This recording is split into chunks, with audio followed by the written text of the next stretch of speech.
Hello guys, it's me and Marikit and welcome to my channel. Guys, hala tingnan nyo naman. Oh, ang daming bunga guys ng aratelis. Makapal ang bunga ng aratelis natin. So syempre, dapat talaga na sana ay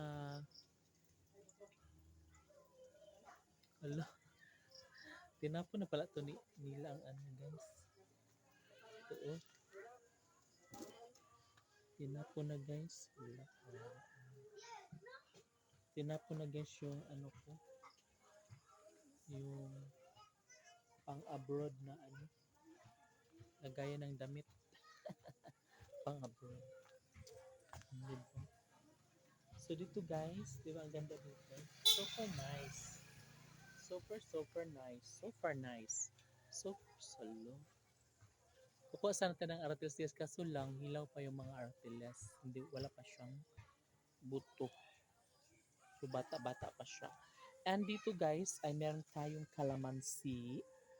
Maliit na calamansi no. And yeah.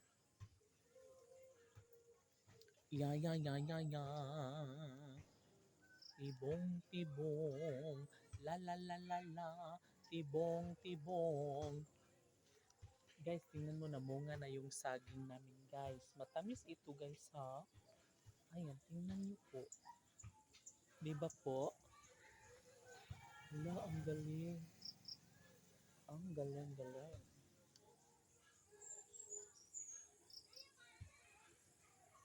So dito tayo guys sa baba, no? Kasi maya-maya ipupunta tayo doon sa taas.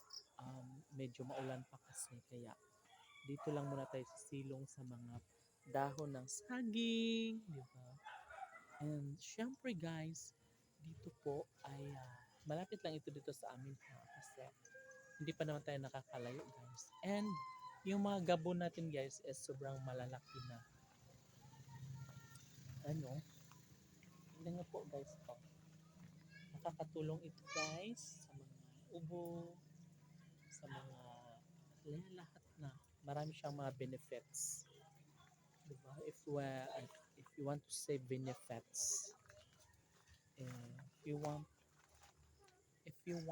if you wanna be the rock, if you wanna be a rock. Arami, nag-usa naman ka diha. Diba? Sobrang saya. Saya-saya. Ding. Ding.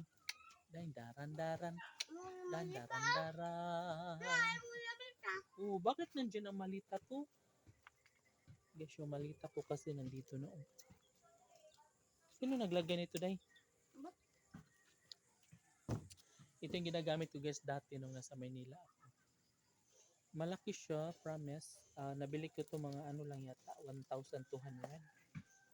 So, malaki, matibay siya guys. Kaso lang, nababad kasi to nung nag-landslide sa amin. And isang taon ko siya bago kinuha. Kasi nga, hindi ako, walang gana pumunta sa lugar. Kaya after 1 year, bumalik ako doon at kinuha ko na siya. Tapos yun, tinapon lang pala.